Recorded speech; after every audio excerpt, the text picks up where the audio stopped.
Hello बच्चों। Hello बच्चा लोग, क्या हाल चाल, कैसे हैं आप लोग? तो आप लोग बहुत अच्छे होंगे, बहुत बढ़िया मजा आ रहा होगा, ऐसा मैं सोचता हूं हमेशा की तरह।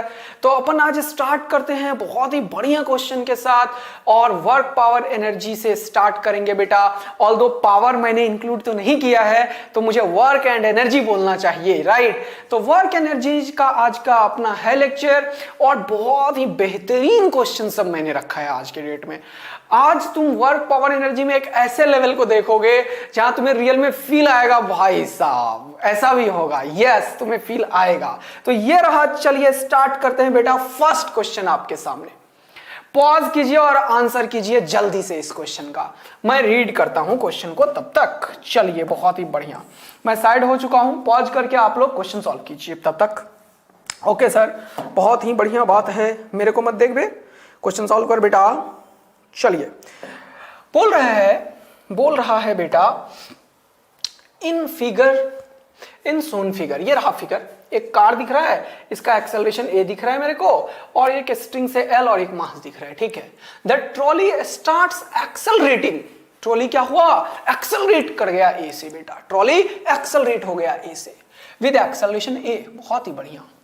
The maximum angle deflected by thread from vertical will be. तो जैसे ही आप ऐसे कार को स्टार्ट करते हो टगाक, तो कार वार में तुम लोग लगा रखे हो, कुछ लोग भगवान का फोटो लगा देते हैं, कुछ लोग कुछ टार्जन ये वो जो मन करे वो लटका देते हैं अपने कार में, वैसे ही कुछ है ये, है ना। कुछ लोग पेंडुलम भी रख देते हैं, है ना। तो जैसे ही तुम कार को एकदम से स्टार्ट किए तो ये क्या हुआ, टक ऐसे हुआ, बोलो हाँ है ना। तो क्वेश्चन वालों ने पूछा कि maximum angle deflected by thread from vertical will be. जल्दी से बताओ, ये क्वेश्चन तुमने कितनी बार देखा हुआ है, सब जगह देखा हुआ है, फटाफट आंसर बताओ, जल्दी से आंसर बताओ बेटा। तो कितने लोगों ने इस क्वेश्चन का आंसर निकाल लिया है, जल्दी से बताइए, पॉज करके फटाफट बताइए कि कितने लोगों ने फर्स्ट ऑप्शन निकाल लिया है इस क्वेश्चन का। आप लोगों को आता है बेटा, आप लोगों को कैसे आता है जरा देखिए। मान लिया ये जो कार है सर, चलिए देखिएगा ये जो कार है सर, बहुत ही बढ़िया बात है। कार में एक्सेलरेशन ए है, हाँ, एक्सेलरेशन ए से मैंने आगे ले गया, ओके। तो ये जो पेंडुलम इसके अंदर है, बहुत बढ़िया बात है। जैसे ही कार को किया टगाक, तो ये हो गया फटाक, तो ये कुछ एंगल बना दिया सर, हाँ। मान लो ये एंगल बनाया थीटा, है ना। कहां पे ये एंगल एकदम से ऐसे किया, तो ये ऐसे किया, मतलब यहां पे ये एक ऐसा एंगल है जो इक्विलिब्रियम वाला एंगल है। ये थीटा कौन सा एंगल है, इक्विलिब्रियम वाला, ध्यान से सुनना। ये थीटा कौन सा एंगल है, इक्विलिब्रियम वाला, ओके सर। इक्विलिब्रियम मतलब नेट फोर्स 0, हाँ सर। तो यहां पे क्या होगा, एक mg नीचे लगेगा, हाँ सर, बहुत बढ़िया बात है। एक टेंशन T इधर लगेगा, बहुत सुंदर बात है। और तुम इसी के फ्रेम में चले जाओ। जब तुम इसी के फ्रेम में चले गए तो तुम देखोगे कि ये थीटा एंगल पे इक्विलिब्रियम पे है। तो इसी के फ्रेम में चल गए, तो ये कैसा फ्रेम है, नॉन इनर्शियल फ्रेम है सर। ये कैसा फ्रेम है, नॉन इनर्शियल फ्रेम है सर। तो इस फ्रेम में अगर तुम चले गए हो बेटा, तो तुम इसके ऊपर इसका mass, okay, into acceleration of frame of reference, दोनों को मल्टीप्लाई करोगे, हाँ, m इंटू ए, दोनों को मल्टीप्लाई करोगे m इंटू ए, एंड जो इसके ऊपर है वो ma को मल्टीप्लाई करने के बाद जो आया उसके डायरेक्शन के अपोजिट में लगा दोगे, है ना। स्यूडो फोर्स यही होता है, हाँ। Acceleration of frame of reference के अपोजिट में लगाते हैं, मास बॉडी का लेते हैं, एक्सेलरेशन फ्रेम का लेते हैं, ma लगा दिया। तो ये जो बॉब है इसका मैं एफबीडी बना देता हूं, ठीक, बॉब का एफबीडी बना देता हूं। ये रहा मेरा बॉब, ओके बेटा। ये रहा सर नीचे mg, बहुत सुंदर बात है बेटा, ओके। ये रहा ऊपर में टेंशन सर, बहुत सुंदर बात है बेटा। टेंशन, यहां पे टेंशन है, और ये वर्टिकल के साथ एंगल थीटा बनाया बेटा, ध्यान देना। तो यहां पे भी ये वाला एंगल थीटा होगा, हाँ। तो टेंशन का 2 कंपोनेंट होगा, टी कॉस थीटा और एक होगा टी साइन थीटा, ठीक, कोई दिक्कत नहीं है, हाँ। एक सूडो फोर्स लगेगा ma, मैंने लगा दिया ma, बहुत बढ़िया बात है। ये एंगल कौन सा है? इक्विलिब्रियम का एंगल है। कौन सा एंगल है बेटा? इक्विलिब्रियम का एंगल है। अगर ये इक्विलिब्रियम का एंगल है तो सारा फोर्स बराबर होगा सर। तो आप क्या लिखोगे बेटा? ये t sin थीटा ma को बैलेंस करेगा। t sin theta is equal to ma equation 1 और t cos theta is equal to mg। t cos theta is equal to mg equation 2। जब आपने दोनों इक्वेशन को डिवाइड किया, डिवाइडिंग इक्वेशन 1 एंड 2 है ना, डिवाइडिंग इक्वेशन 1 एंड 2, बहुत बढ़िया बात है sir. Dividing equation 1 and 2, sine theta by cos theta, okay, sine theta by cos theta is equal to mg by ma, mg by ma, बहुत बढ़िया बात है। तो ये हो चुका है खुपाच खुपाच। क्या हो चुका है? खुपाच खुपाच। जरा देखना, m sine theta by cos theta, a by g लिखूंगा यार, जी बाय ए नहीं लिखूंगा। कितना लिखूंगा? A by g. ये गलत लिख दिया बेटा, चलो जल्दी से लिखो, m a by m g. Okay sir, ये हो गया खुपाच खुपाच ए बाय जी। यानी कि sine theta by cos theta क्या हो चुका है? Tan theta is equal to a by g, therefore theta is equal to tan inverse of a by g. कितने बच्चों ने ये आंसर निकाल दिया था? Theta is equal to a by g, where theta is angle made by the string with vertical at equilibrium. और answer क्या आ चुका है? Tan inverse of a by g. कितने लोगों ने ये सही किया? फटाफट कमेंट करो, फटाफट कमेंट करो। यस सर, हमने कर दिया था ये वाला चीज। और अगर ऐसा तुमने बोला तो ये है गलत आंसर। हाँ सर, इतनी देर से समझा क्यों रहा था? बताऊंगा बेटा क्यों समझा रहा था।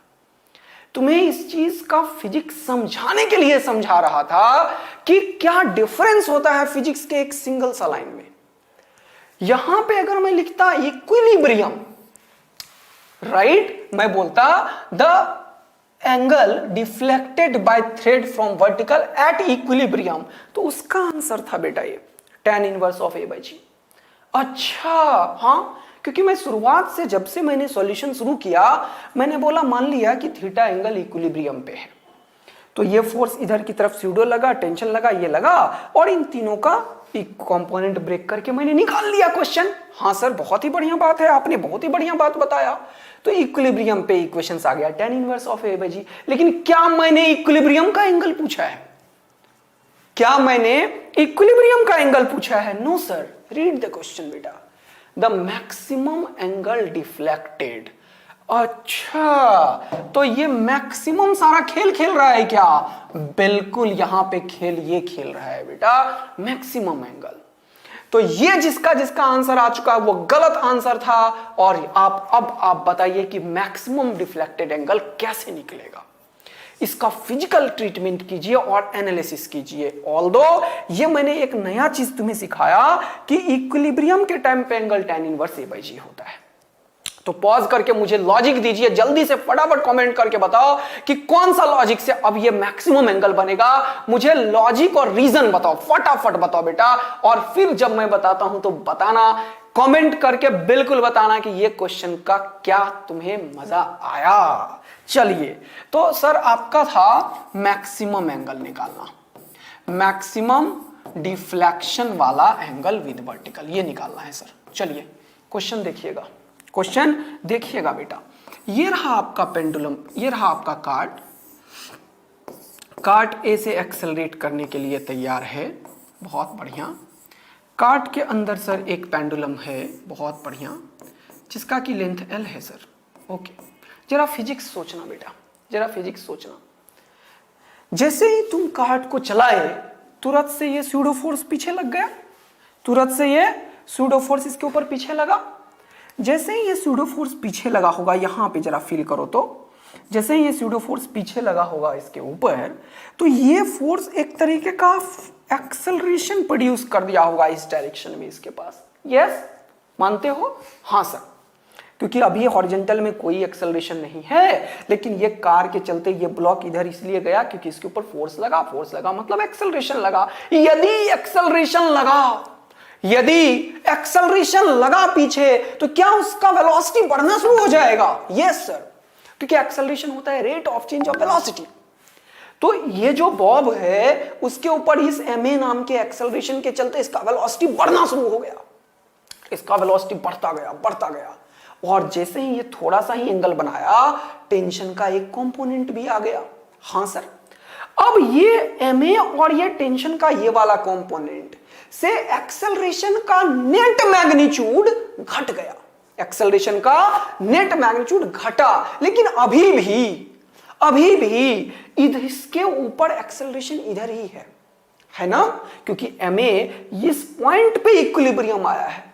मतलब इस पॉइंट से पहले जो भी पॉइंट होगा उस पॉइंट में इस बॉब के ऊपर इस डायरेक्शन में एक्सेलरेशन होगा, इसीलिए इस बॉब का वेलोसिटी बढ़ता हुआ चला जाएगा। बोलो हाँ है ना, क्योंकि ये है इक्विलिब्रियम वाला एंगल, ये tan इनवर्स ऑफ a/g। यहां तक इक्विलिब्रियम आया मतलब सारे फोर्सेस बराबर हो गए, अब कोई एक्सेलरेशन नहीं है। लेकिन इस पॉइंट से पहले वाले पॉइंट तक ये बॉब एक्सेलरेट हुआ है, मतलब ये बॉब कुछ वेलोसिटी गेन कर चुका होगा, ये बॉब कुछ वेलोसिटी गेन कर चुका होगा और यहां पे फोर्स 0 हुआ है, लेकिन इसके पास कुछ वेलोसिटी है, इस इंस्टेंट पे कुछ वेलोसिटी है, तो ये यहां पे रुकेगा नहीं बेटा, ये यहां से और पीछे चला जाएगा। सर बोलो हाँ या ना? यस सर, यानी कि this is not the maximum angle made by the string with vertical. Yes, because इस इंस्टेंट पे इक्विलिब्रियम है, नेट फोर्स 0 है। नेट फोर्स 0 का मतलब होता है एक्सेलरेशन 0, इसका मतलब कभी भी वेलोसिटी 0 नहीं होता है। इस पॉइंट में ये एक्सेलरेट होकर कुछ वेलोसिटी गेन कर चुका है, तो यहां पे ये रुकेगा नहीं है और ऊपर जाएगा, क्योंकि वेलोसिटी इसको आ चुका है तब तक।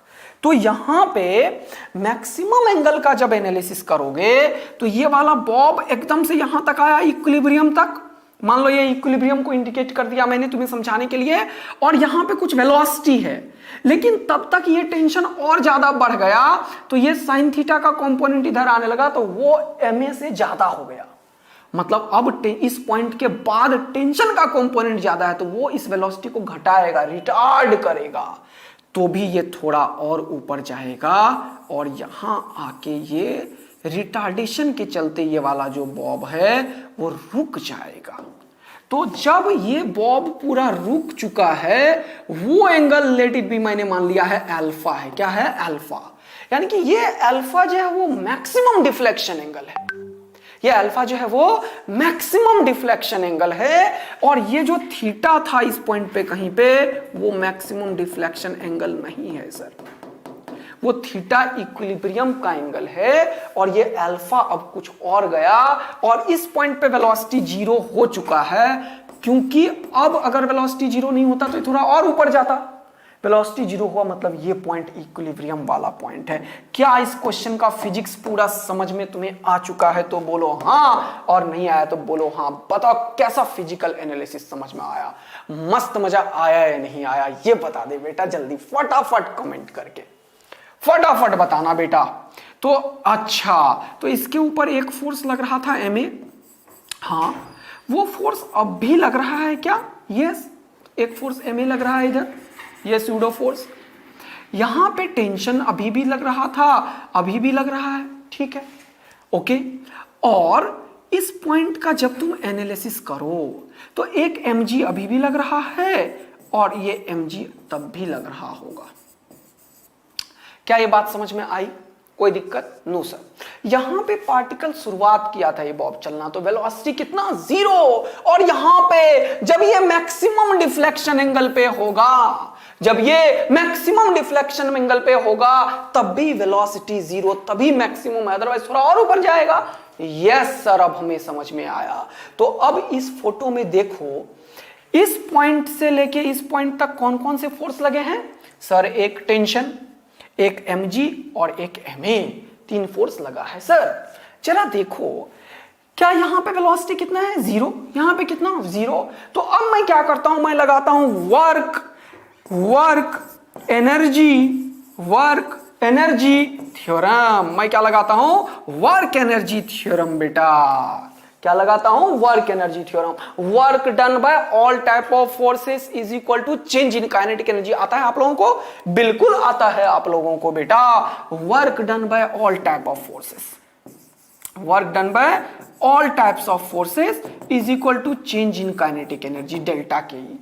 डेल्टा के ई मतलब kinetic energy final minus kinetic energy initial. Final kinetic energy velocity zero तो जीरो, और इनिशियल काइनेटिक एनर्जी शुरुआत किया वेलोसिटी जीरो तो जीरो, मतलब zero. Yes sir.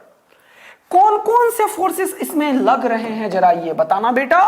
Sir tension एक वर्क डन होगा, प्लस mg का भी वर्क डन होगा, प्लस ये स्यूडो फोर्स भी है ma, work done bye pseudo force होगा। यस, और ये तीनों का सम किसके बराबर होगा, जीरो के बराबर होगा। मान लिया इक्वेशन 1 है, बोलो हाँ या ना।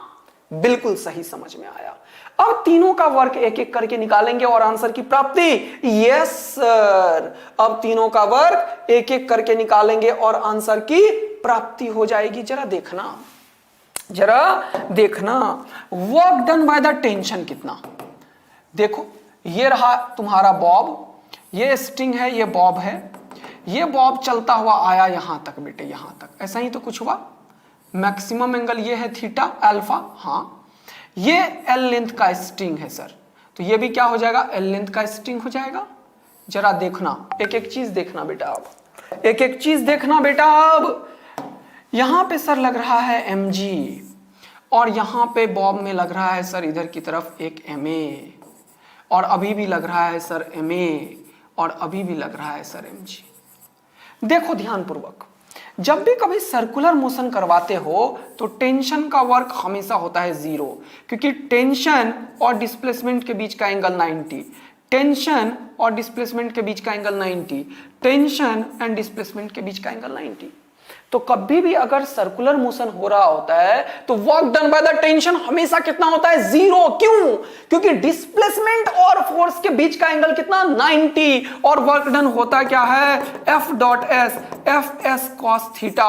अगर थीटा है 90 तो वर्क कितना होगा, जीरो होगा। यानी कि सर्कुलर मोशन में work done by the tension कितना, जीरो। यानी कि ये तो निपट गया सर। हाँ, अब कौन सा बचा, mg और सूडो। वाह सर, बहुत बढ़िया, बहुत सुंदर, बहुत मजा आ रहा है। अब बेटा बताना मुझे, ये अल्फा एंगल है, कौन सा एंगल है, अल्फा।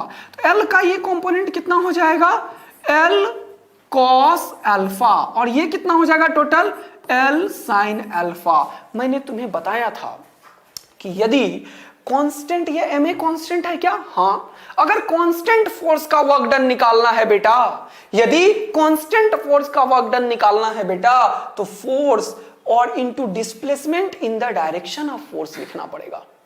तो फोर्स कितना है, ma, और ma के डायरेक्शन में डिस्प्लेसमेंट कितना है, l साइन अल्फा। तो work done by the pseudo force जो होगा वो कितना होगा, MAL साइन अल्फा। बोलो कोई दिक्कत क्या, कोई भी दिक्कत क्या? तो ये हो जाएगा L cos alpha, L sin alpha, और हमेशा ये जो स्यूडो है वो इधर ही लग रहा है बेटा, ये कांस्टेंट फोर्स है, मैग्नीट्यूड भी ma है और डायरेक्शन भी फिक्स्ड है, इसीलिए इसको s से मल्टीप्लाई कर दिया सीधा, क्योंकि एंगल जीरो हो गया, राइट। ये डिस्प्लेसमेंट नहीं लेंगे इस बार यार, वर्क डन होता है F dot S, force into displacement in the direction of force लेना होता है बेटा। तो यहां पे in the direction of displacement जो है फोर्स का वो L साइन अल्फा है। अगर इस चीज में किसी को दिक्कत हो रहा है तो बेटा वर्क पर एनर्जी डिवाइड करना पड़ेगा आपको। अच्छा, mg ने कितना ऊपर, mg नीचे लग रहा है और गया ऊपर कितना, यही हाइट तो गया।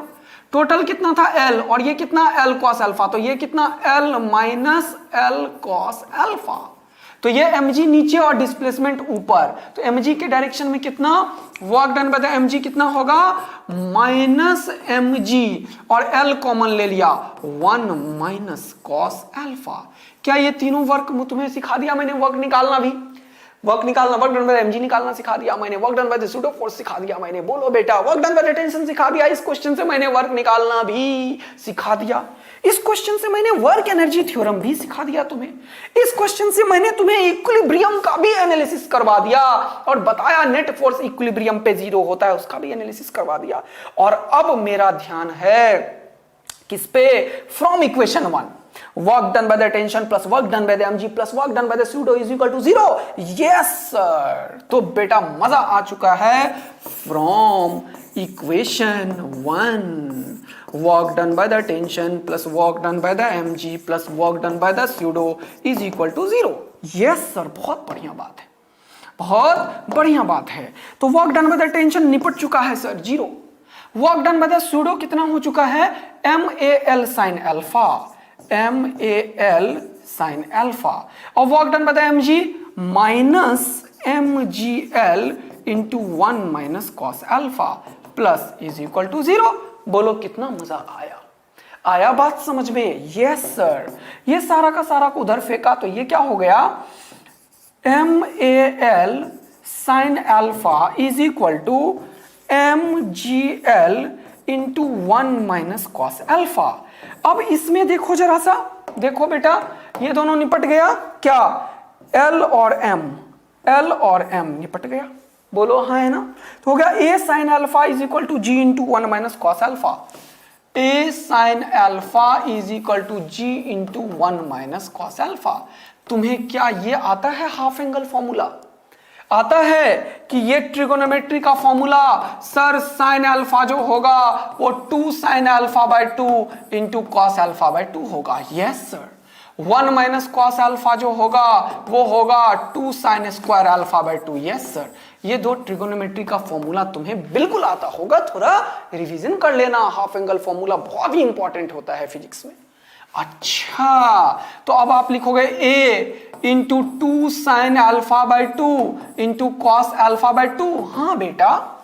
और आप लिखोगे यहां पे G into 2 sine square alpha by 2। हाँ बेटा। अच्छा, और ये 2 से 2 निपट गया। हाँ।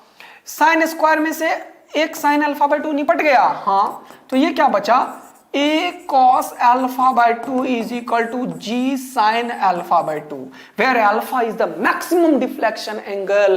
और ये रहा मजा आता हुआ। इसके नीचे गया sin by cos, तो ये हो गया tan alpha by 2। और ये इसके नीचे गया, ये हो गया A by G। तो मैं लिखता हूं tan alpha by 2 is equal to A by G। therefore alpha by 2 is equal to alpha by 2 is equal to tan inverse of A by G। और therefore alpha which is the maximum deflection angle is equal to 2 tan inverse of A by G। क्या ये चीज तुम्हें मजा दिया या नहीं दिया? फटाफट बताओ बेटा। और इसमें कितने इंफॉर्मेशन, कितना सारा कॉन्सेप्ट सीखा तुमने, ये भी बताओ। और कैसा लगा ये क्वेश्चन, ये भी बताओ। जल्दी से बताओ मुझे, जल्दी से बताओ। तो आंसर क्या हुआ 2 tan इनवर्स ऑफ, देखो आंसर A बाई G। मजा तो आएगा जब तुम्हें दिखेगा 2 tan inverse of A by G। Although ये ऑप्शंस बनाने के लिए मैं बोल देता हूं, इसीलिए बढ़िया ऑप्शन बनाता जब मैं एक जगह ये लिख दिया, तीनों जगह tan इनवर्स 2 का फैक्टर में देता। तो 2 tan inverse A by G is the right answer है बेटा। इस क्वेश्चन में एक एक चीज समझ में आया या नहीं आया बिल्कुल बताना बेटा। Yes sir. हमें काफी ये चीज होता है कि कौन सा क्वेश्चन तुम उठाओ जिससे ढेर सारा इंफॉर्मेशन बच्चों को मिले।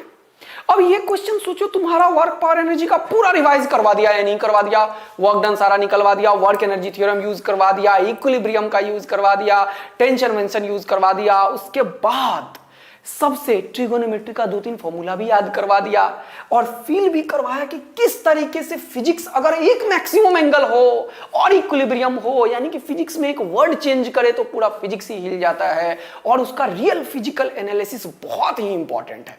तो ये सारा कुछ कितना ज्यादा तुम्हें मजा दे रहा है बिल्कुल बताओ बेटा। और ये ब्यूटीफुल सा क्वेश्चन था हमारे लिए। अगला नेक्स्ट ब्यूटीफुल सा क्वेश्चन फिर से आपके सामने रहा। जल्दी से पॉज कीजिए और फटाफट आंसर बताइए क्या आंसर आएगा। पॉज कीजिए और आंसर कीजिए। मैं साइड भी हो जाता हूं। आप लोग हमेशा बोलते हो सर साइड नहीं होते रहते हो, दिक्कत होती है। लो साइड हो गया। ठीक, पॉज करके इस क्वेश्चन को अटेम्प्ट करना बेटा। अब मैं रीड करता हूं और मेरा टर्न आ चुका है। बोल रहे 2 bars okay of masses m1 and m2 connected by a non-deformed light spring rests on a horizontal plane। non-deformed का मतलब नेचुरल लेंथ पे कोई स्प्रिंग है।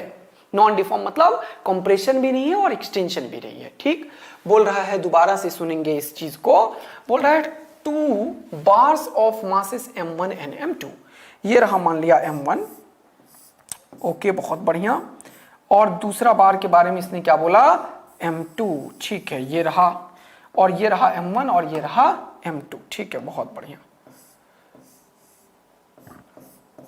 ये रहा, दोनों के बीच में एक स्प्रिंग लगा हुआ है जो कि नेचुरल लेंथ पे है।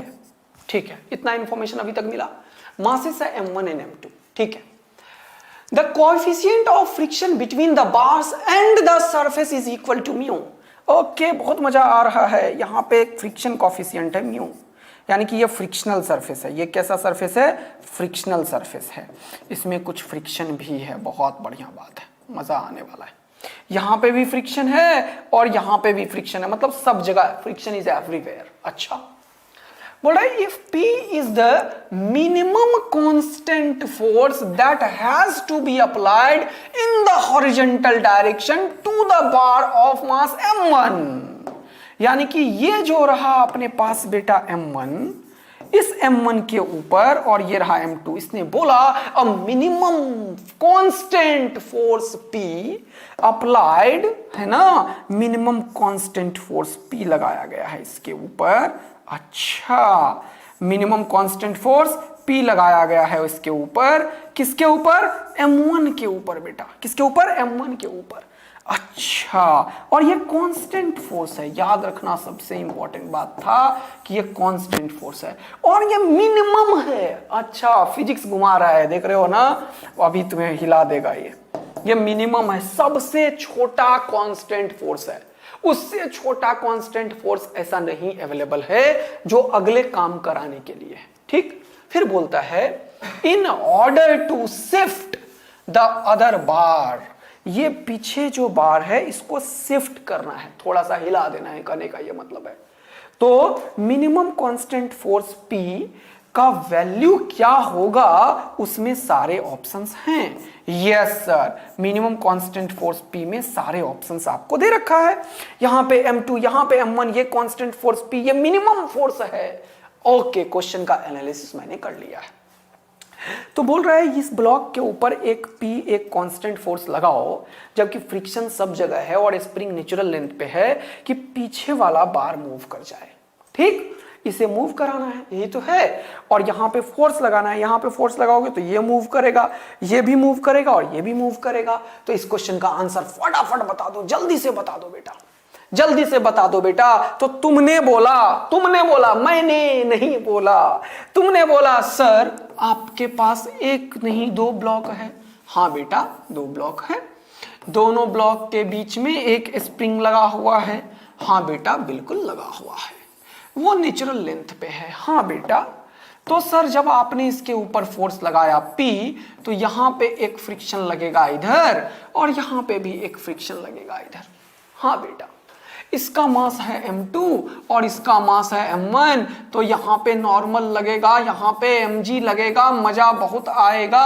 और ये फ्रिक्शन का 1 वैल्यू, ये फ्रिक्शन का 2 वैल्यू, यहाँ पे भी नॉर्मल लगेगा, यहाँ पे भी m2g लगेगा, यस सर, और यहाँ पे m1g लगेगा, यस सर, यहाँ पे नॉर्मल n1 लगेगा। ये फ्रिक्शन F2 जो है वो हो जाएगा म्यू इंटू n2।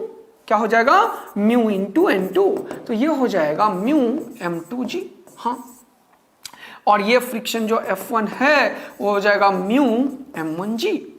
तो ये फोर्स जो है इसको हिला देगा, ये तभी हिलेगा जब F2 फोर्स ब्रेक होगा। F2 फोर्स ब्रेक होगा, तो F2 फोर्स को कौन ब्रेक करेगा, ये वाला फोर्स। हाँ, तो मैं क्या लिखता हूं, इस M2 का FBD बना देता हूं। हाँ, ये रहा M2, बहुत सुंदर बात है। इसको पीछे वाले को हिलाना है, तो पीछे वाले को हिलाने के लिए यहां पे कौन सा फोर्स रहेगा, स्प्रिंग। तो मान लिया स्प्रिंग कुछ खुल गया होगा, मान लिया स्प्रिंग X खुल गया होगा, बोलो हाँ है ना। तो पीछे वाले को अगर घुमाना है M2 को, तो स्प्रिंग का फोर्स इधर लग रहा होगा और फ्रिक्शन इधर लग रहा होगा F2, जो कि किसके बराबर है, म्यू m2g के। तो जब ये kx जो है वो म्यू m2g के बराबर हो जाएगा, तो ये ब्रेक हो जाएगा, तो मैं बोलूंगा ये M2 ब्लॉक जो पीछे वाला है ये ब्रेक होगा जब kx म्यू M2g के बराबर हो जाएगा। हाँ सर, बहुत ही बढ़िया, जब kx म्यू M2g के बराबर होगा।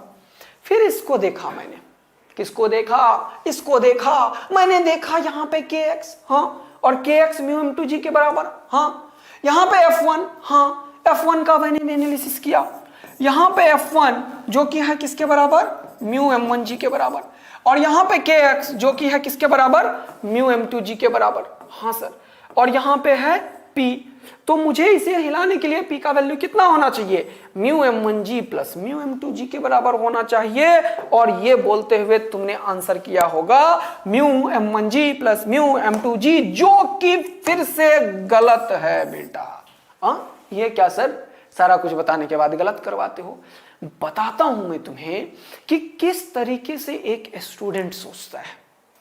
इन जनरल जो मेरा एक्सपीरियंस रहा है 6-7 इयर्स का आईआईटी के पढ़ाई में, मुझे ये पता चला क्लासरूम टीचिंग में कि जब मैं बच्चों को होमवर्क देता हूं तो वो इन सारे प्रॉब्लम्स में गलती करता है, वो ऐसे सोचता है और गलत करके आ जाता है। तो तुम्हें अब मैं हमेशा जैसे प्रीवियस प्रॉब्लम में भी मैंने यही चीज सिखाने की कोशिश करी तुम्हें कि स्टूडेंट्स कैसे कुछ ना कुछ लैक कर रहा होता है, कुछ ना कुछ छोड़ रहा होता है फिजिक्स को। अगर तुम उन चीजों पे ध्यान देने लगे और वो एक एक बेसिक चीजों को समझने लगे तो फिजिक्स बहुत ही मजेदार है यार, फिजिक्स बहुत ही मजेदार है। अगर तुम प्रीवियस प्रॉब्लम में ही मिनिमम पहले देख लिए होते, मैक्सिमम, तो तुम्हें पता चल जाता। जैसे ही तुम इक्विलिब्रियम का इक्वेशन बना रहे होते इस क्वेश्चन में, तुम्हें पता चल जाता है अरे यार ये तो इक्विलिब्रियम का एंगल है, इक्विलिब्रियम में क्यों बनाऊंगा। जो लोग tan इनवर्स ऑफ a/g करने वाले होंगे वो सोचेंगे यार ये तो मैक्सिमम पूछा है, मैं इक्विलिब्रियम का एंगल tan इनवर्स a/g आंख बंद करके क्यों आंसर करूंगा बताओ। तो तुम्हें मैं ये सिखाने की कोशिश करता हूं कि कैसे फिजिक्स को समझना होता है, फिर डायग्राम बनाना होता है और फिर इक्वेशंस को लगाना होता है। फिजिक्स बहुत ही मजेदार है, बहुत ही आसान है, बस आपको वो आसान चीजें बताने वाला होना चाहिए और आपको समझ में आना चाहिए कि रियल में यार आसान चीज है। Getting the point? Yes sir. Similarly यहां पे ये जो आंसर मैंने इतना सारा मेहनत करके निकलवा दिया, ऑल्दो मैं इसका भी यूज करूंगा, मैंने फिर से बताया हमेशा मैं करता हूं यूज चीजों का। तो यह answer mu M1g plus mu M2g p के बराबर नहीं होगा क्या? नो। क्यों सर? क्योंकि आपने कुछ सोचा ही नहीं फिजिक्स यार, आपने सोचा ही नहीं पी का मिनिमम के बारे में। पी का मिनिमम का एनालिसिस किया क्या आपने? आप मुझे बताओ, ये जो एनालिसिस है इसमें कहीं भी पी के मिनिमम की कोई बात हुई है? No sir. तो कैसे मैं बोल सकता हूं कि यही वो मिनिमम फोर्स है जिससे कि ये वाला ब्लॉक खुल जाएगा? क्योंकि ये तो बोल रहा है P is the minimum constant force, P is the minimum constant force that has to applied on the horizontal direction। कहां हमने एनालिसिस किया कहीं पे भी P का, और मिनिमम की बात भी नहीं करी। ऐसे आंसर थोड़ी निकाल के कुछ भी रख देंगे। तो इसीलिए अब हमें समझ में आया ये आंसर सरासर गलत था सर, क्योंकि हमने प्रॉपर एनालिसिस नहीं किया प्रॉब्लम का। तो ये गलती करता है बच्चा, ये चीज में मुझे तुम्हें सिखाना है यार कि बच्चा गलती कहां करता है, क्यों वो प्रॉब्लम को नहीं सॉल्व कर पाता है। ओके सर, समझ में आ रहा है। अब चलिए अब मैं बताता हूं सॉल्यूशन, यहीं पे बताता हूं। हमें पता चल चुका है कि ये सॉल्यूशन गलत है, तो अब ये रखता नहीं हूं मैं, तो तुम्हारे दिमाग का थोड़ा टेस्ट करवा रहा था और तुम्हें थोड़ा ट्रैक पे लाने की कोशिश करता हूं मैं हमेशा कि देखो कैसे प्रॉब्लम्स बनते हैं और कैसे तुम्हें उसी डायरेक्शन में सोचना पड़ेगा। ओके सर, चलिए देखिए, जैसे ही बेटा आप ये फोर्स लगाओगे, जैसे ही बेटा आप ये फोर्स लगाओगे P, तो मुझे इसको हिलाने के लिए तो कोई भी फोर्स लगा दो, टक, ये वाला ब्रेक होगा और इसका kx जिस टाइम पे इस पे जो फोर्स आएगा, ये जैसे ही फोर्स लगाओगे ये खिसकने लगेगा आगे, जब ये फोर्स म्यू M1g को ओवरकम करेगा, है ना। जिस इंस्टेंट पे ये वाला फोर्स म्यू M1g को ओवरकम करेगा, म्यू M1g को ओवरकम करेगा, उसी टाइम पे ये खिसकने लगेगा आगे। यस सर, बहुत ही बढ़िया। जब ये म्यू M1g को ओवरकम करेगा तो ये खिसकने लगेगा आगे। हाँ सर, बिल्कुल खिसकने लगेगा। तो स्प्रिंग में एक्सटेंशन आएगा और ये kx स्प्रिंग का एक्सटेंशन जिस टाइम पे इसके फ्रिक्शन को ओवरकम कर देगा, उसी टाइम पे ये जस्ट स्लाइड होने की टेंडेंसी में आएगा। और तो थोड़ा ज्यादा होना चाहिए, समझ ही रहे हो तुम, लेकिन हाँ हम बराबर जब बोलते हैं जस्ट स्लाइड करे या जस्ट स्किड करे कुछ ऐसा, तो दोनों को बराबर ही मानते हैं हमेशा, विदाउट एनी एक्सेलरेशन, है ना। यस, तो वही किया मैंने, इसमें मान लिया कि अभी के टाइम पे x एक्सटेंशन है, जब ये मूव किया, तो kx बराबर यही है, तो सही कर दिया मैंने कि x का वैल्यू जिस टाइम पे म्यू m2g/k हो जाएगा उस टाइम पे पीछे वाला ब्लॉक मूव कर जाएगा। ठीक, यस, चलो एक एनालिसिस सही कर चुका हूं मैं। अब मैं यहां पे देखता हूं, जब मैंने कोई भी एक छोटा सा फोर्स लगाया तो ये छोटा फोर्स यहां पे हिला, हाँ हिला, बहुत ही बढ़िया बात है।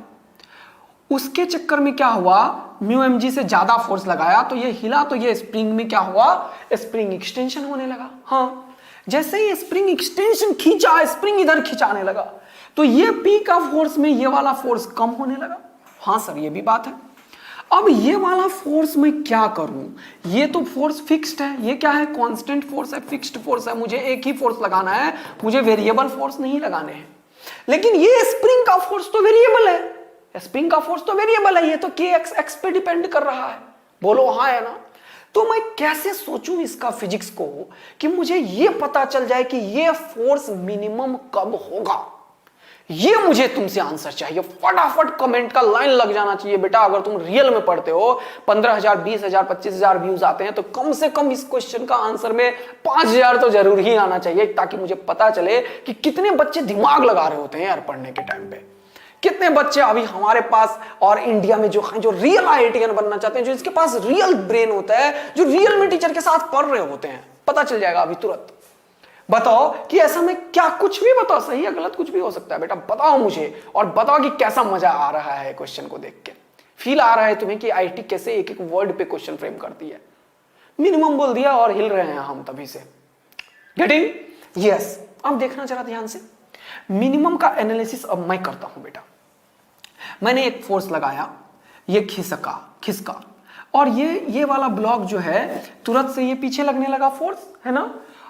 तो ये ब्लॉक खिसका और आगे आया, थोड़ा सा आगे आया, तो स्प्रिंग जो है वो पीछे की तरफ खींचने लगा।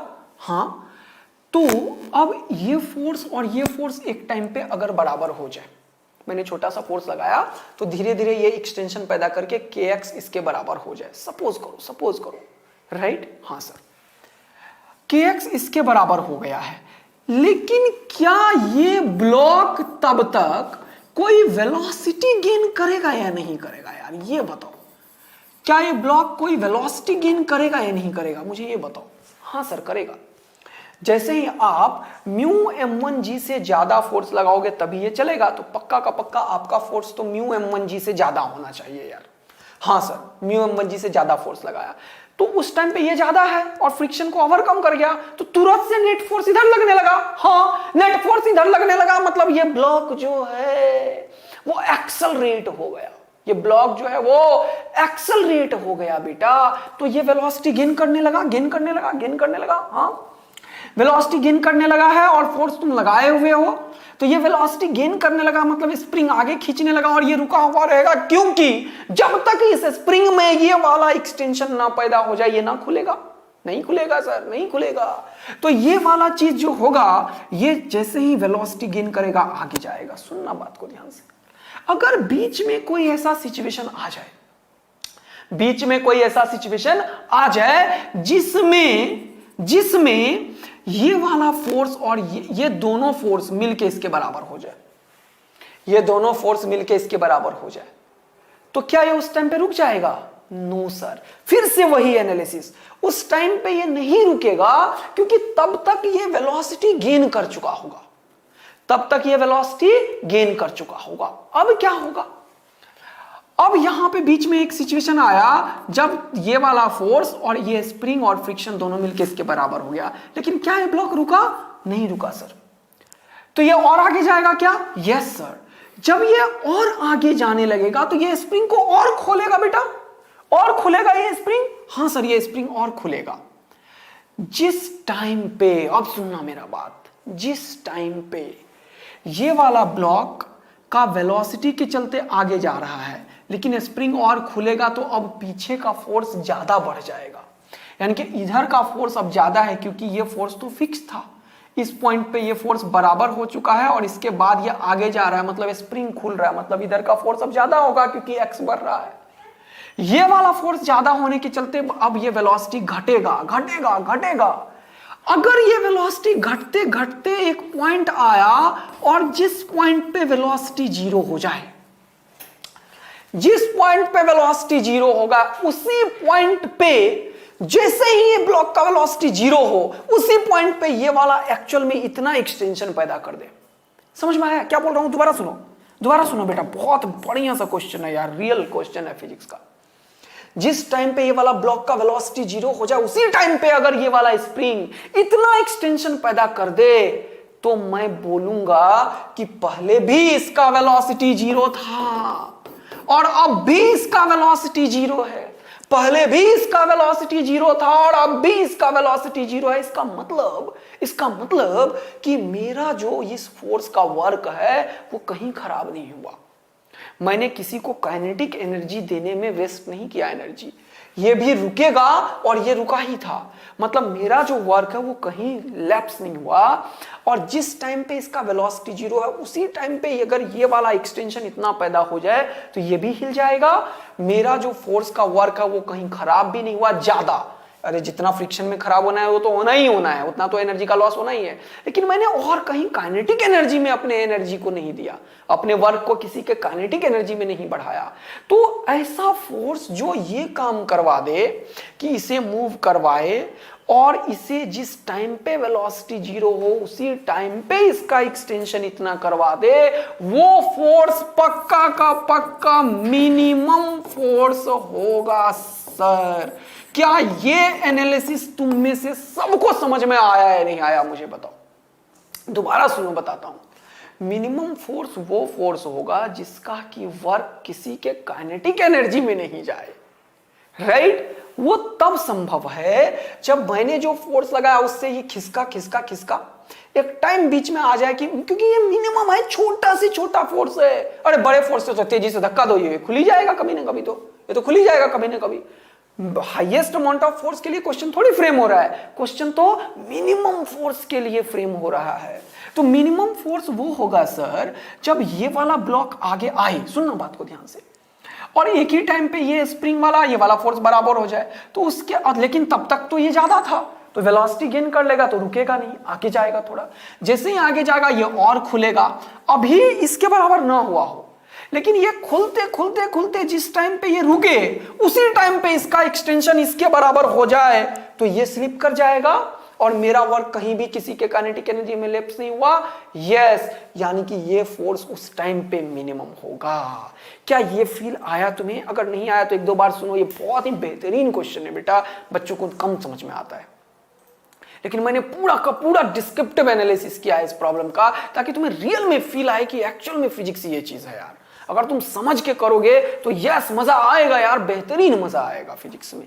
यस सर, बहुत ही बढ़िया बात है सर। यानी कि मिनिमम फोर्स वो फोर्स होगा जब इसका वेलोसिटी जीरो और जीरो कर दे, राइट? तो अब इसका प्रॉपर एनालिसिस मैं कर देता हूं यहां पे। सर ये रहा आपका एक ब्लॉक, यहां पे रहा बीच में स्प्रिंग और यहां पे रहा एक ब्लॉक, ठीक है। ये स्प्रिंग में x नाम का एक्सटेंशन हुआ तो ये वाला ब्लॉक जो है जस्ट स्लाइड कर गया क्योंकि ये kx जो है वो म्यू m2g के बराबर हो गया, जिसको कि आपने सॉल्व करके रखा हुआ है x का वैल्यू, ठीक। अब ये वाला ब्लॉक शुरुआत में कहीं और था सर, ये वाला ब्लॉक शुरुआत में कहीं और था और नेचुरल लेंथ पे था।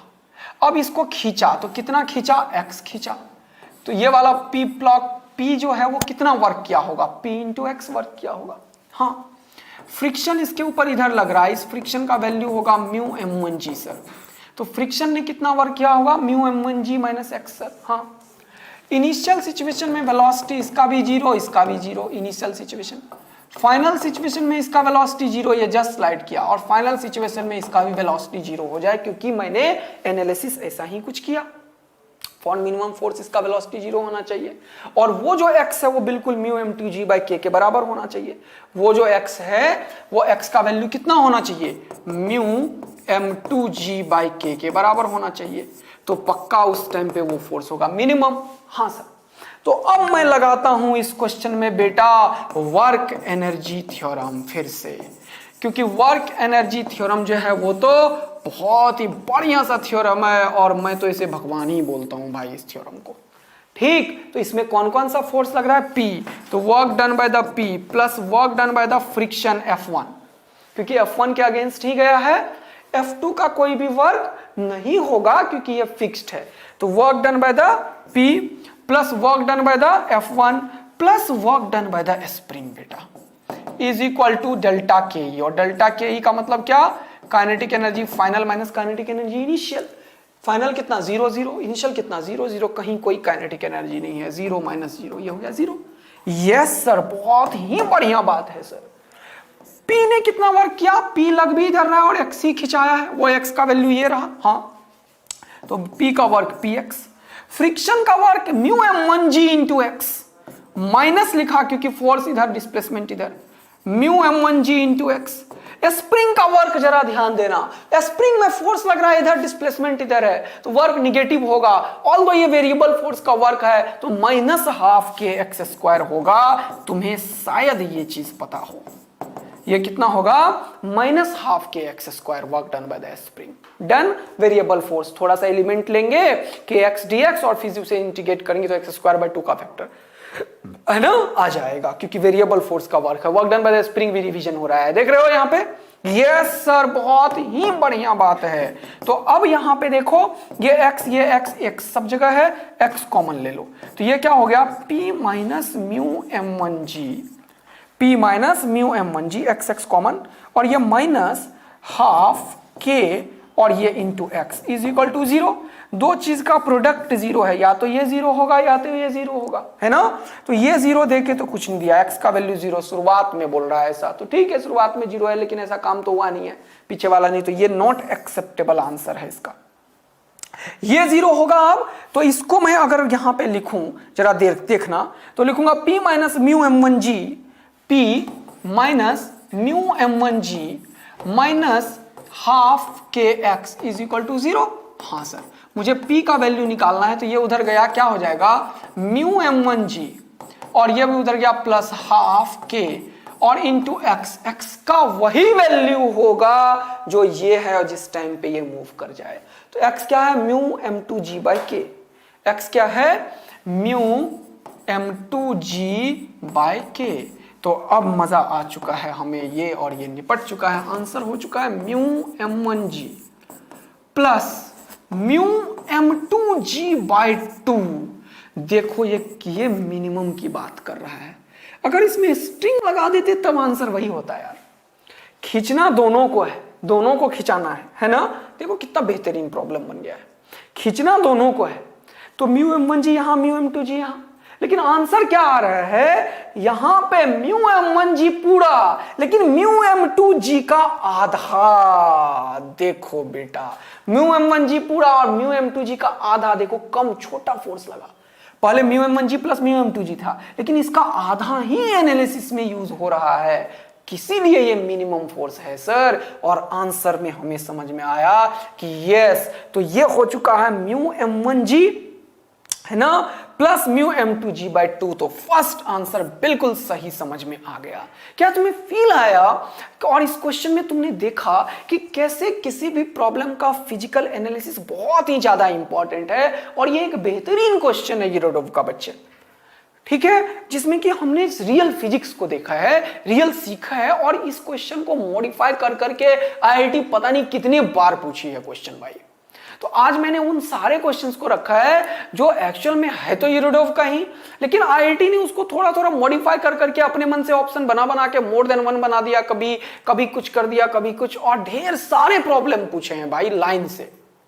तो एक और प्रॉब्लम अब देखेंगे, तुम मुझे बताना कि ये क्वेश्चन पूरा 100% समझ में आया नहीं आया, मजा आया नहीं आया, और तुम्हारा लेवल अप हो रहा है नहीं हो रहा है, तुम रियल फिजिक्स का एनालिसिस कर पा रहे हो वो भी खुश होके या नहीं, जरूर बताना बेटा। चलो फटाफट आगे की तरफ बढ़ते हैं सर। तो इस तरीके के प्रॉब्लम मुझे कराना है। ये और खतरनाक सा एक क्वेश्चन है भाई साहब, ये एक बेहतरीन क्वेश्चन है यार। फिर से यूरोडोव का एक और बेहतरीन क्वेश्चन तुम्हारे सामने है, लेकिन इससे पहले ये क्वेश्चन मैं बताऊंगा पहले यार। ये क्वेश्चन को जेईई ने कम से कम 6 to 7 टाइम्स पूछा है, ठीक है। ये जो क्वेश्चन है इसको जेईई ने 6 to 7 टाइम्स पूछा है अलग अलग तरीके से, और फिर से आ जाएगा, ऐसा मत समझना कि हो गया अब नहीं आएगा। इस क्वेश्चन में इतना बढ़िया क्वेश्चन है ना ये, इसको बहुत बार पूछा गया है इसलिए। ठीक है, तो देखेंगे पहले इस क्वेश्चन को बेटा। तो यहां पे देखिए जरा सा, इस क्वेश्चन को रीड करता हूं मैं, पॉज करके थोड़ा एक बार अटेम्प्ट कर सकते हैं तो कीजिए जल्दी से। A body of mass m, a body of mass m, ये रहा बॉडी जिसका मास m दे दिया क्वेश्चन वालों ने, ठीक है। स्लोली, ये लाइन फिर से एक बढ़िया फिजिक्स, स्लोली, ये सब चीज जब फिजिक्स में आया ना तो समझ लो कुछ फंसा रहा है क्वेश्चन वाला। स्लोली, ये स्लोली एक बढ़िया फिजिक्स को डिस्कस करता है, बताऊंगा अभी क्या। Hold up the rough hill by a force F, ये एक F फोर्स लगाया, ये एक रफ है, रफ सरफेस है। ये कैसा सरफेस है? ये रफ सरफेस है जिसका कि फ्रिक्शन कॉफिशिएंट है म्यू, मान लिया मैंने, ठीक है, क्योंकि इसने बोला रफ सरफेस है तो मान लिया फ्रिक्शन कॉफिशिएंट म्यू है। क्वेश्चन वाले ने नहीं दिया है, मान लिया मैंने, ठीक है। which at each point was directed along tangent to the hill, यानी कि एक ब्लॉक को मैंने क्या किया, यहां से शुरुआत किया इस ब्लॉक को उठाना, इस शुरुआत के ऊपर एक टेंजेंशियल फोर्स लगाया, बहुत ही स्लोली ला रहा हूं, slowly slowly slowly slowly slowly slowly slowly, और इसका कैसा भी एक रैंडम सा शेप है, देख रहे हो ना तुम, ये रैंडम सा शेप है, हाँ सर दिख रहा है हमें। तो यहां से ब्लॉक को उठा उठा के यहां तक मैंने लाया स्लोली, ये फोर्स टेंजेंशियल लग रहा है और ये रफ सरफेस है, फ्रिक्शन है इसके ऊपर भाई साहब। अच्छा, तो बोल रहा है work done by this force is, ये फोर्स का वर्क क्या है। तो ऑप्शन देखने का तो अभी मतलब है नहीं, पहले मैं कॉन्सेप्ट डिस्कस करता हूं, समझाता हूं क्वेश्चन को, ठीक है सर। चलिए, तो क्वेश्चन वालों ने ये बोला कि ऐसा एक हॉरिजॉन्टल है और ऐसा एक वर्टिकल है, और यहाँ पे कैसा भी एक रैंडम सा शेप इसने बना दिया है क्वेश्चन वालों ने, और बोला है कि ये एक रफ सरफेस है जिसका फ्रिक्शन कॉफिशिएंट म्यू है, और यहाँ पे एक ब्लॉक को इसने उठाया और इसके टेंजेंशियल फोर्स लगा के इसको ऐसे स्लोली ले जा रहा है यहाँ से यहाँ तक, ठीक, स्लोली ले जा रहा है बेटा। चलो ध्यान देना, मैं क्या करता हूं इस क्वेश्चन का एनालिसिस के लिए, 2-3 वर्ड पहले तुम्हें समझाता हूं। स्लोली का मतलब, जब भी कभी तुम्हें बोले स्लोली, इसका मतलब होता है कि विदाउट एनी एक्सेलरेशन, या इसका दूसरा मतलब होता है without change in its kinetic energy. Slowly का ये मतलब होता है, जैसे कि समझो, मान लो यहां पे ब्लॉक को लाया, कहीं पे भी एक जगह लाया, मान लो यहां पे ब्लॉक को लाया, ये मत सोचना कि मैं ढूंढ रहा था सीधा, मैंने यहां पे ब्लॉक को लाया किसी भी एक रैंडम जगह पे, तो रैंडम जगह पे ब्लॉक को लाया ये वाला, और ये बहुत ही स्मॉल सा डिस्टेंस है, ये बहुत ही वेरी वेरी स्मॉल है, डीएस है, बहुत ही छोटा सा पार्ट है, बहुत ही छोटा सा पार्ट है, ठीक, जिसको कि मैंने मैग्नीफाइड फॉर्म में यहां पे दिखाया है, ठीक है सर। आपने ये वाला चीज को बोला डीएस और ये मैग्नीफाइड फॉर्म में आपने बनाया। अगर ये डीएस है तो यहां पे एक लाइन ड्रॉ कर लो सर, और यहां पे एक लाइन ड्रॉ कर दो, तो ये डीएस है, ये एंगल मान लो थीटा सर, ये एंगल मान लो थीटा, थोड़ा और बड़ा डायग्राम बनाना पड़ेगा यार, अदरवाइज मिक्स हो रहा है, खिचड़ी पकड़ी। ये छोटे से डीएस को मैंने ऐसा लिखा है ना, वो बिल्कुल छोटा सा इनफाइनेटिसिमल स्मॉल है, ये इनफाइनेटिसिमल स्मॉल लेंथ है डीएस। अच्छा सर, सही समझ में आया मुझे। अब ये लेंथ को मैंने मान लिया कि कोई भी आर्बिट्री एंगल यहां पे थीटा बना रहा है, ठीक, सुनना बात को, कॉन्सेप्ट है बहुत ही बढ़िया। ये डीएस का एक कंपोनेंट इधर हो जाएगा डीएस कॉस थीटा, और एक ऊपर हो जाएगा DS sine theta. DS sine theta को मैं लिख सकता हूं dy, और डीएस कॉस थीटा को मैं लिख सकता हूं dx, लिख सकता हूं या नहीं? हाँ सर, ये ds है तो इधर x है और इधर y है, तो ds का एक कंपोनेंट ds cos थीटा और ये ds का दूसरा ds sin थीटा लिख लिया आपने, डन। यस, मैंने इस ब्लॉक के ऊपर एनालिसिस किया, ये छोटा सा इनफाइनेटिसिमल स्मॉल डिस्प्लेसमेंट है बेटा, मैंने फोर्स लगा दिया इसके ऊपर, जो क्वेश्चन वालों ने बोला F फोर्स लगा दिया। अब इसके ऊपर कौन कौन सा फोर्स लग रहा है जरा वो देखता हूं, ठीक, ये F फोर्स लगा दिया, तो इसका फिर से दूसरा डायग्राम बनाया और ये वाला F फोर्स लगा दिया। अब मैं इसके ऊपर F फोर्स लगाया तो देखता हूं इसके ऊपर कौन कौन सा फोर्स लग रहा है। ये थीटा एंगल पे है तो एक फोर्स तो लग रहा है mg नीचे, ये हो चुका है नॉर्मल, mg और नॉर्मल के बीच का वही एंगल होता है जो इंक्लाइंड का होता है, तो मान लिया थीटा, तो ये हो गया mg cos थीटा और ये हो गया mg sin थीटा। पूरा ध्यान यहां होना चाहिए, मैं पहले बता दे रहा हूं भाई, फुल कंसंट्रेशन चाहिए, तब तुम्हें फील आएगा कि कर क्या रहा है मास्टर, समझ में आया नहीं आया, तो एक एक चीज फील आएगा तुम्हें, मैं बता दे रहा हूं बेटा, देखो कैसे ट्रीट कर रहा हूं क्वेश्चंस को, क्या क्या इंफॉर्मेशन दिया है क्वेश्चन वालों ने, कैसे मैं इंफॉर्मेशन और निकाल रहा हूं क्वेश्चन से। अब यहां पे जो फ्रिक्शन होगा वो क्या होगा भाई, फ्रिक्शन तो होता है म्यू इंटू एन, म्यू मैंने म्यू मान लिया है, एन जो नॉर्मल है इस पॉइंट पे वो कितना है सॉरी सॉरी कितना है बेटा, एन का value mg cos theta, N का वैल्यू कितना है बेटा mg cos थीटा। तो ये म्यू इंटू एन, तो फ्रिक्शन का वैल्यू नीचे की तरफ कितना होगा, म्यू mg cos थीटा। अब सुनना, अब इस क्वेश्चन वालों ने बोला कि इस ब्लॉक को वो स्लोली ले जा रहा है बेटा, क्या ले जा रहा है, स्लोली। तो स्लोली का एक्चुअल में मतलब होता है डेल्टा के E zero without change in its kinetic energy. अगर काइनेटिक एनर्जी में कोई चेंज नहीं लाना है, अगर काइनेटिक एनर्जी में कोई चेंज नहीं लाना है, यानी कि फाइनल वेलोसिटी और इनिशियल वेलोसिटी को बराबर रखना चाहिए मुझे, यस। अगर फाइनल वेलोसिटी और इनिशियल वेलोसिटी बराबर है तो इसका मतलब एक्सेलरेशन उस चीज का जीरो होगा, क्योंकि एक्सेलरेशन का डेफिनेशन होता है v final minus v initial by delta t, और अगर ये दोनों बराबर है तो एक्सेलरेशन जीरो हो गया। हाँ, अगर एक्सेलरेशन जीरो है तो इसका मतलब नेट फोर्स कितना, जीरो होगा सर।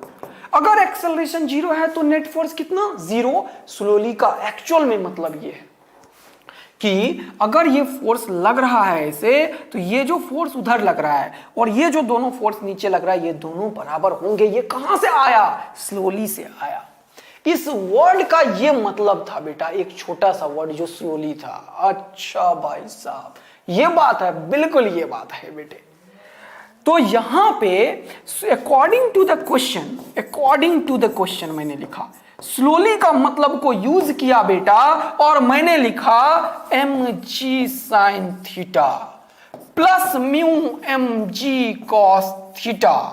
बोलो हाँ है ना, ये इस f के बराबर होगा। क्या ये लाइन को समझने में एक भी बच्चे को कोई भी दिक्कत हुआ अभी तक? No sir. तो अब बेटा यहां पे अगर मैंने इतना सारा ट्रीटमेंट कर दिया है, तो अब मैं देखना चाहता हूं कि ये फोर्स जो है mg sin theta plus mu mg sin theta, इसका एक छोटा सा वर्क कितना हुआ, क्योंकि ये तो बिल्कुल उल्टा सीधा बना रखा है, तो मुझे छोटा सा ही वर्क निकालना होगा, क्योंकि एंगल सब जगह अलग अलग होगा। Yes sir. तो मैंने यहां से ब्लॉक को उठा के एक छोटा सा वर्क डन यहां से यहां तक करवाया, जो कि इनफाइनेटिसिमल स्मॉल वर्क है ना। तो अगर मैं छोटा सा वर्क dw बोलूं, इसके लिए dw निकालो, तो तुम क्या लिखोगे, f डॉट ds, है ना। हाँ सर, छोटा सा वर्क बोलो। और f और ds क्योंकि टेंजेंशियल ही लग रहा है, तो छोटे से वर्क में ये दोनों का डायरेक्शन सेम होगा। हाँ, तो ये डॉट जो होगा वो cos 0 1 पैदा करेगा। Yes sir. तो ये हो जाएगा f ds cos 0 1, तो f ds हो गया। हाँ, f का value mg sin theta plus mu mg cos theta है। हाँ, तो एक छोटा सा वर्क डन dw जो होगा वो mg sin theta plus mu mg cos theta into ds के बराबर होगा। बिल्कुल सही बोल रहे हो सर आप, कोई दिक्कत की बात नहीं है। तो dw को मैं क्या लिखूं, ये ds सब जगह लगा दूं, mg sin theta into ds plus mu mg cos theta into ds। क्या ऐसा लिख दूं? यस सर, बिल्कुल लिख सकते हो। और मजा आ जाएगा जीवन का तुम्हें जब तुम देखोगे ds cos थीटा किसके बराबर है, dx के। हाँ सर। और ds sin थीटा किसके बराबर है, dy के। तो क्या मैं यहां लिख सकता हूं ds sin थीटा, क्या लिख सकता हूं, ds sin थीटा dy के बराबर है सर। तो क्या मैं इसे लिख सकता हूं बेटा mg इंटू dy? बोलो हाँ या ना। यस। क्या मैं इसे लिख सकता हूं बेटा म्यू mg इंटू dx? हाँ। अगर मुझे पूरा वर्क निकालना है तो मैं क्या करूंगा बेटा, मैं इसे इंटीग्रेट कर दूंगा सर, इंटीग्रेट कर दूंगा सर, इंटीग्रेट कर दूंगा। जरा फोटो को देखो, जरा फोटो को देखो, ये dx तो एक छुटकी सा है इसके जस्ट नीचे वाला। तो अगर मैं इस dx को इंटीग्रेट करूंगा तो ये यहां तक। हाँ सर।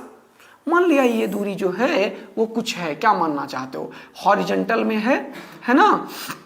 और ये वर्टिकल में है, तो इसको मान लेता हूं क्या x, और इसको मान लेता हूं क्या h।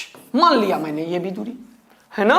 तो dx का जब तुम इंटीग्रेशन करोगे तो छोटा छोटा छोटा छोटा छोटा छोटा छोटा छोटा छोटा एडिशन एडिशन एडिशन कितना x देगा सर वो, और ये छोटा छोटा divide divide divide divide divide divide divide यहां तक लाना है फाइनली बेटा स्लोली। तो dy का इंटीग्रेशन क्या देगा, h जो हाइट है। हाँ सर, तो अगर ये y का वैल्यू 0 है और x का वैल्यू 0 है तो ये कोई वर्क नहीं किया होगा, दोनों उस पॉइंट पे होंगे, ये वाला पॉइंट पे होगा, x और y दोनों 0, यहां से 0 और ये भी 0। जब ये x पहुंच जाएगा रियल x पे और ये h पहुंच जाएगा h पे, जब ये y पहुंच जाएगा h पे और ये x पहुंच जाएगा x पे, तो क्या ये टोटल वर्क डन कर दिया? Yes sir. तो work done by the force is given by mg, dy का इंटीग्रेशन y लिमिट रखा है h माइनस 0, तो mg into h plus mu mg into x। तो ये देखो कितना शानदार क्वेश्चन बना है। इस फोर्स का वर्क डन इस बात पे निर्भर ही नहीं कर रहा है कि इसका साइज शेप कैसा बना रखा है। अच्छा हाँ, वो तो सिर्फ इस बात पे निर्भर कर रहा है कि ये दूरी कितनी है और ये हाइट कितना है। इस कॉन्सेप्ट को कितना तरीके से पूछा जा सकता है वो अभी बताता हूं। तो एक तो सर आपने बता दिया वर्क डन एक्चुअल में हॉरिजॉन्टल डिस्टेंस, सॉरी वर्टिकल में mgh और हॉरिजॉन्टल में म्यू mgx पे डिपेंड कर रहा है। यस, तो ये डेटा कितना बच्चा, बढ़िया बच्चा सब डायरेक्ट याद भी रखता है। अच्छा, यानी कि work done by the force तो शेप पे डिपेंड ही नहीं कर रहा। हाँ, कैसा भी शेप हो जाए, कैसा भी शेप हो जाए, कैसा भी वो आंसर, मान लो ऐसा शेप हो जाए, पागल हो जाएगा बच्चा, सोचेगा ये क्या क्वेश्चन फ्रेम कर दिया आईआईटी ने, ऐसा शेप तो कभी जीवन में नहीं देखा था, और लिख देगा ये फ्रिक्शन है, सारा लैंग्वेज वही रखेगा ऐसा शेप, और आंसर क्या होगा? अगर ये वाला मान लो डी है और अगर ये मान लो h है और इसका फ्रिक्शन कोफिशिएंट म्यू है, तो इसका भी work done by the force का आंसर क्या होगा बेटा? वही होगा जो अभी निकाला sir, mu mgd plus mgh is the answer. अच्छा, कैसा भी शेप हो फर्क ही नहीं पड़ेगा। हाँ बेटा, अभी तो यही सिखाया। यस, तो इसके बेसिस पे जब आपने ऑप्शंस को सुना और समझा तो देखो क्या आया। बोल रहा है इज, क्या बोला? Work done by the force is independent of shape of the trajectory. क्या सही है? यस, अब समझ में आया होगा कि ऑप्शन कैसे बनता है। वर्क डन क्या ट्रेजेक्टरी के शेप पे डिपेंड नहीं करेगा? कभी ऐसा हुआ है फ्रिक्शन का वर्क ट्रेजेक्टरी पे डिपेंड ना करा हो? हमेशा करता है बेटा, क्योंकि फ्रिक्शन एक नॉन कंजर्वेटिव फोर्स है। और तुम देखोगे अच्छा फ्रिक्शन है और ट्रेजेक्टरी पे डिपेंड तो करेगा, फटाक से बोलोगे ये गलत है और निपट गए तुम। ये मोर देन वन ऑप्शन बनाया मैंने, is independent, no, yes, is independent of the shape of the trajectory, पहला ऑप्शन सही। बोला depends upon vertical component of displacement but independent of horizontal component, गलत। ये डिपेंड कर रहा है हॉरिजॉन्टल पे भी और वर्टिकल पे भी, हॉरिजॉन्टल पे भी और वर्टिकल पे भी डिस्प्लेसमेंट का। कितना बढ़िया सा क्वेश्चन है। तो ये हो गया गलत बेटा। ये बोला depends upon vertical but independent upon horizontal, गलत हो गया। अच्छा, बोला depends upon both the components of displacement, yes, यही डिस्प्लेसमेंट तो छोटा सा लिया था और dx एक्चुअल में ये और यही तो है, तो ये डिस्प्लेसमेंट का ही तो कंपोनेंट है, ये वाला और ये वाला। हाँ जी सर, तो ये ऑप्शन बिल्कुल सही निकल के आया। देखो कैसे क्वेश्चन फ्रेम कर रहा है। और ये तो एक क्वेश्चन मैं बता रहा हूं बेटा, ऐसे ऐसे कम से कम 5-7 क्वेश्चन पूछा है पास्ट में आईआईटी ने, और एक नया क्वेश्चन देखो मोर देन वन बना दिया। Does not depend upon coefficient of friction, गलत है। यस, कोएफिशिएंट ऑफ फ्रिक्शन पे तो डिपेंड कर रहा है, डिपेंड कर रहा है, म्यू का फैक्टर है, तो ये गलत हो गया। आंसर हो गया ए एंड सी। और मजा आ गया जीवन का। मजा आया या नहीं आया मुझे बिल्कुल बताओ, फटाफट कमेंट करके बताओ बेटा, मजा आया या नहीं आया, जल्दी से मुझे बताओ।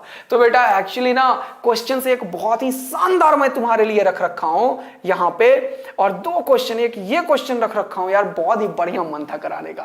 ठीक, वैसे इसका फिजिक्स डिस्कस कर देता हूं थोड़ा। यहां पे क्वेश्चन में क्या है कि एक ट्यूब है जिसमें से ये वाला ब्लॉक को छोड़ा, तो ये जैसे ही ट्यूब में 2 ब्लॉक है, समझ में आया, और इसको छोड़ोगे ना तो ये नीचे आएगा तो ये उछल जाएगा। क्वेश्चन मजा आया? मजा आया नहीं आया? ये जैसे ही नीचे आएगा ये उछल जाएगा। आप फिजिक्स सोचो, डायनामिक्स ऑफ सर्कुलर मोशन के ऊपर ये क्वेश्चन मैंने लिया था।